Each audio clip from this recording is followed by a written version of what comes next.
I'm Robert Ogden. I am a lamp maker.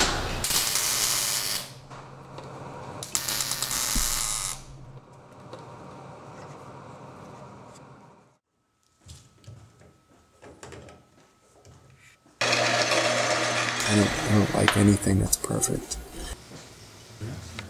I strive for the quirky imperfections, and those are the ones I embrace the most. Every lamp that we make, we give a lifetime guarantee to the person who receives it, and so we don't really want it to come back.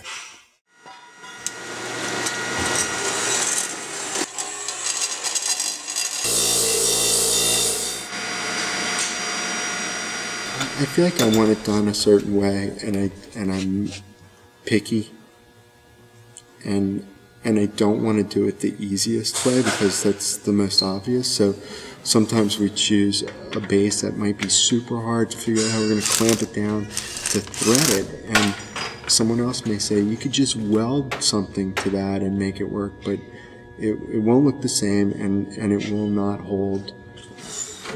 We're the ones that are going to go to the extra length to make that base work as a base. And sometimes we fail, but boy, we'll stay late. We'll stay late to make them. The people that know me will tell you at what length I go to bring lamp parts home. I've brought lamp parts back from Vietnam, Czech Republic, Poland, Germany, France, all over Europe, South America, and Pennsylvania, I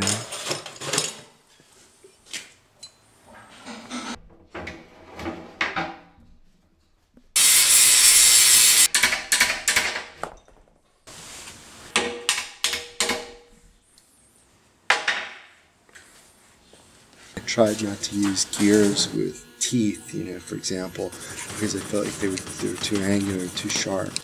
I try to do the softer side.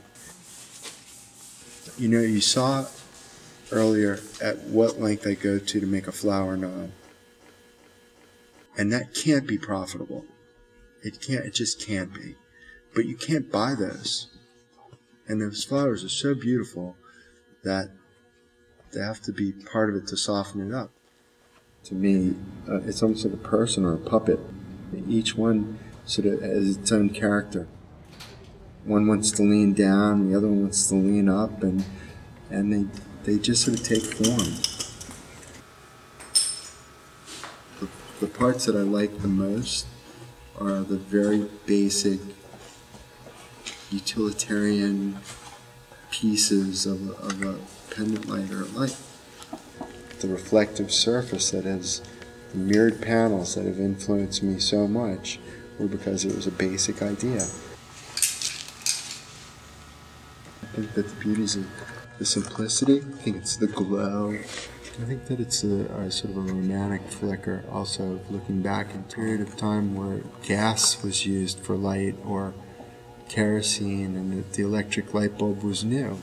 And if we can continue to have lighting that makes us feel like that, it'll still be a romantic piece.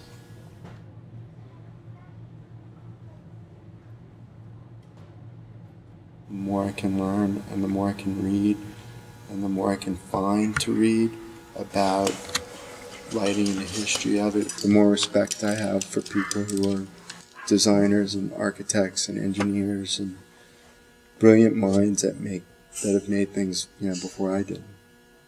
One of the most rewarding things for me is when we get a photo of the light once it's hung. Because really when you go into a space, you leave talking about the lighting a lot of times. Or the bathrooms.